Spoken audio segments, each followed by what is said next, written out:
નમસ્કાર. આજના આ ઐતિહાસિક વિશ્લેષણમાં આપ સૌનું સ્વાગત છે. આજે આપણે એક એવી સફર પર જવાના છીએ ને જે ખરેખર રોમાંચક છે. આપણે એ જોઈશું કે કેવી રીતે અગાઉનું એક વિશાળ અને શક્તિશાળી બોમ્બે સ્ટેટ બે ભાગમાં વહેંચાયું અને આજના આધુનિક ગુજરાત તેમજ મહારાષ્ટ્ર અસ્તિત્વમાં આવ્યા. ઇતિહાસના પાનાઓ ઉથલાવીને આખી કથા સમજવી બિલકુલ એક જાસૂસી વાર્તા જેવી જબરદસ્ત છે. તો ચાલો આખી વાતને બરાબર સમજીએ. કલ્પના કરો કે એક એવું રેલવે સ્ટેશન જ્યાં એક જ બાકડા પર બેસવાથી બે અલગ અલગ રાજ્યોની સરહદ બદલાઈ જાય. છે ને અદ્ભુત વાત? આ નવાપુર રેલવે સ્ટેશનની એક અનોખી ભૌગોલિક સ્થિતિ છે. આ સ્ટેશનનો એક હિસ્સો મહારાષ્ટ્રના નંદુરબાર જિલ્લામાં પડે છે, જ્યાં ટિકિટ કાઉન્ટર અને પોલીસ સ્ટેશન છે, જ્યારે બીજી તરફ સ્ટેશન માસ્ટરની ઓફિસ છેક ગુજરાતના તાપી જિલ્લામાં આવે છે.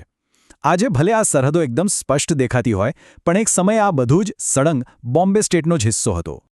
આજના આ વિશ્લેષણમાં આપણે આ 5 મુખ્ય પડાવો પરથી પસાર થવાના છીએ. પહેલા નવાપુર સ્ટેશનની આ વિસંગતતા, પછી બોમ્બેનો બ્રિટિશ ઉદ્ભવ, ભાષાના આધારે પુનર્ગઠન માટેનો સંઘર્ષ, કેટલાક નિષ્ફળ ગયેલા પ્રસ્તાવો અને છેલ્લે અંતિમ વિભાજન.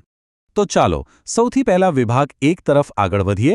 બોમ્બેનો સંસ્થાનવાદી ઉદ્ભવ, દહેજથી લઈને વેપારના કેન્દ્ર સુધીની સફર. અને આ બાબત સ્પષ્ટ કરે છે કે બ્રિટિશ શાસન હેઠળ બોમ્બેનું માળખું કેવી રીતે વારંવાર બદલાતું રહ્યું. ખરેખર 1661માં પોર્ટુગીઝ રાજકુમારી કેથરીનના લગ્ન ઇંગ્લેન્ડના કિંગ ચાર્લ્સ દ્વિતીય સાથે થયા ત્યારે આખો બોમ્બે ટાપુ તેમને દહેજમાં આપી દેવાયો હતો. અને પછી 1668માં તેને ઈસ્ટ ઇન્ડિયા કંપનીને ભાડે આપી દેવાયો. સમય જતાં આ પ્રેસિડેન્સી એટલી વિશાળ બની ગઈ કે તેમાં આજના મહારાષ્ટ્ર, ગુજરાત, કર્ણાટક, સિંધ અને છેક યમનના વિસ્તારો પણ સામેલ હતા. જો કે વહીવટી સરળતા માટે 1935માં યમનનું એડન અને 1936માં સિંધ અલગ કરી દેવાયા. હવે ઈસ્ટ ઇન્ડિયા કંપનીએ કોઈ અકસ્માતે નહીં, પણ બહુ સમજી વિચારીને બોમ્બેને એક મોટું આર્થિક હબ બનાવ્યું હતું. આ માટે એમણે ખાસ ગુજરાતના વેપારી સમુદાયો જેવા કે પારસી, વાણિયરા અને વોરાઓને બોમ્બેમાં આવીને વસવાટ કરવા પ્રોત્સાહન આપ્યું. આ સમુદાયોના બ્રિટિશરો સાથેના વ્યવસાયિક સંબંધો એકદમ સુમેળભર્યા હતા. આ જ વેપારીઓએ બ્રિટિશરોને આફ્રિકા અને દક્ષિણ પૂર્વ એશિયામાં વેપાર ફેલાવવામાં જબરદસ્ત મદદ કરી. અને પરિણામ, બોમ્બેમાં એક એવું સામાજિક અને આર્થિક માળખું તૈયાર થયું જ્યાં મૂડી અને વેપાર ગુજરાતીઓના હાથમાં હતા અને શ્રમ મરાઠી સમુદાય પૂરો પાડતો હતો. આગળ જતાં જે ભયંકર રાજકીય ટકરાવ થયો તેનો પાયો અહીં નંખાઈ ચૂક્યો હતો. આગળ વધીએ વિભાગ 2 તરફ. ભાષાકીય પુનર્ગઠન માટેનો સંઘર્ષ અર્થાત અસ્મિતાની લડાઈ. આખો ઘટનાક્રમ ઇતિહાસના રસિયાઓ માટે અને સ્પર્ધાત્મક પરીક્ષાઓની તૈયારી કરતા વિદ્યાર્થીઓ માટે ખરેખર એક માઇલસ્ટોન છે. થયું એવું કે સ્વતંત્રતા મળ્યા બાદ તરત જ ભાષાના આધારે રાજ્યોના પુનર્ગઠન માટેનો બળવો શરૂ થઈ ગયો. જવાહરલાલ નહેરુ અને સરદાર પટેલ જેવા દિગ્ગજ નેતાઓ શરૂઆતમાં ભાષાકીય આધાર પર વિભાજનની સખત વિરુદ્ધ હતા, કેમ કે તેમને દેશની અખંડિતતા જોખમાવાનો ડર હતો. પણ જમીની સ્તર પર લોકોની માંગ જાણે આગની જેમ ફેલાઈ રહી હતી. આ એ સમય હતો જેણે ભારતના રાજકીય નકશાને કાયમ માટે બદલી નાખ્યો. હવે અહીં બોમ્બે શહેરને લઈને 2 જૂથો વચ્ચે સામસામો ટકરાવ ઊભો થયો. એક તરફ સંયુક્ત મહારાષ્ટ્ર પરિષદની એકદમ દ્રઢ માંગ હતી કે બોમ્બે એકીકૃત મહારાષ્ટ્રની જ રાજધાની હોવી જોઈએ. તેમનો તર્ક હતો કે ભૌગોલિક રીતે બોમ્બે મહારાષ્ટ્ર સાથે જોડાયેલું છે અને ત્યાં મરાઠી લોકોની હાજરી પણ મજબૂત છે. બીજી તરફ ગુજરાતી ઉચ્ચ વર્ગ અને વ્યાપારીઓનું વિઝન અલગ હતું. તેઓ ઈચ્છતા હતા કે બોમ્બેને એક કેન્દ્રશાસિત પ્રદેશ અથવા સ્વતંત્ર વ્યાપારી કેન્દ્ર તરીકે જ રાખવામાં આવે. એમની દલીલ એ હતી કે શહેરનો અત્યાર સુધીનો વિકાસ અને આખી આર્થિક સમૃદ્ધિ ગુજરાતી મૂડી અને તેમના વૈશ્વિક વ્યાપાર નેટવર્કને જ આભારી છે. જો તટસ્થ રીતે જોઈએ તો બંને પક્ષોના તર્ક પોતાના સ્થાને બિલકુલ વ્યાજબી હતા. હવે અહીં જે સૌથી રસપ્રદ બાબત સામે આવે છે તે છે આ આંકડો. તે સમયે બોમ્બે શહેરની કુલ વસ્તીનો માત્ર 36% હિસ્સો જ મરાઠીભાષી હતો. ગુજરાતી વેપારીઓએ પોતાની દલીલને મજબૂત કરવા માટે આ આંકડો વારંવાર આગળ ધર્યો હતો.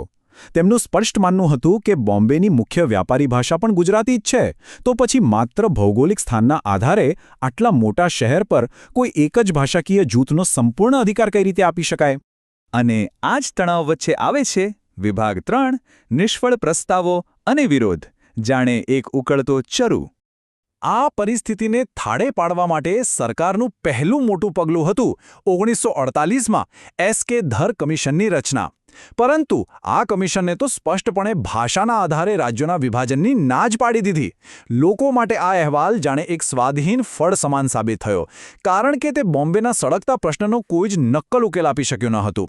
અને એમાંય પાછું 1953માં આંધ્રપ્રદેશની અલગ રચના થઈ, જેનાથી ભાષાકીય રાજ્યોની માંગને જાણે કે પેટ્રોલ મળી ગયું. બોમ્બે સ્ટેટમાં પણ હવે રાજકીય બેચેની ભયંકર હદે વધવા લાગી હતી. ત્યારબાદ 1955માં રાજ્ય પુનર્ગઠન આયોગ એટલે કે એસઆરસી એ પોતાનો પ્રસ્તાવ રજૂ કર્યો. પણ આ પ્રસ્તાવ બહુ જ ગૂંચવાડાભર્યો હતો. આયોગે સૂચવ્યું કે મરાઠી અને ગુજરાતી એમ બંને વિસ્તારોને ભેગા કરીને એક વિશાળ દ્વિભાષી રાજ્ય બનાવવામાં આવે. તેમાં મરાઠી ભાષી મરાઠવાડા અને ગુજરાતી ભાષી સૌરાષ્ટ્ર તેમજ કચ્છનો સમાવેશ કરવાની વાત હતી. એટલું જ નહીં, મરાઠી ભાષી વિદર્ભ માટે તો પાછું એક અલગ જ રાજ્ય બનાવવાનું સૂચન હતું. દેખીતી રીતે જ આ ખીચડી જેવા સમાધાનથી કોઈને સંતોષ ન થયો અને ચારે બાજુથી લોકોના એટલા ભારે વિરોધ થયા કે સરકારે આ પ્રસ્તાવ ફગાવી જ દેવો પડ્યો. એ જ વર્ષે એટલે કે 1955માં કોંગ્રેસ પાર્ટીએ બીજો એક વૈકલ્પિક પ્રસ્તાવ રજૂ કર્યો, જેમાં 3 મુખ્ય વાતો હતી. પહેલું, વિદર્ભને સાથે જોડીને એક મહારાષ્ટ્ર રાજ્ય બનાવવું. બીજું, સૌરાષ્ટ્ર અને કચ્છને ભેળવીને અલગ ગુજરાત રાજ્ય બનાવવું. અને ત્રીજું, સૌથી વિવાદાસ્પદ પગલું, બોમ્બે શહેરને કોઈપણ રાજ્યનો હિસ્સો ન બનાવતા તેને સીધું કેન્દ્રશાસિત પ્રદેશ તરીકે જ રાખવું. અપેક્ષા મુજબ જ સંયુક્ત મહારાષ્ટ્ર ચળવળના નેતાઓએ આ પ્રસ્તાવનો પણ સખત અને ઉગ્ર વિરોધ કર્યો. હવે તો આ રાજકીય ઘર્ષણ એની ચરમસીમા પર પહોંચી ગયું હતું. દેશના તત્કાલીન નાણામંત્રી સીડી દેશમુખે આ મુદ્દે ખુલ્લેઆમ નારાજગી દર્શાવી અને ધડાકાભેર પોતાના પદ પરથી રાજીનામું જ આપી દીધું. એમણે એક સનસનીખેજ નિવેદન આપ્યું કે નહેરુ બોમ્બેના અમીર લોકોના દબાણ હેઠળ નિર્ણયો લઈ રહ્યા છે. આ ઘટના એ વાતની સાબિતી છે કે આ હવે માત્ર 2 પ્રદેશો વચ્ચેની લડાઈ નહોતી રહી. આ એક વર્ગ વિગ્રહ અને આર્થિક વર્ચસ્વ જમાવવાની અત્યંત તીવ્ર લડાઈ બની ચૂકી હતી.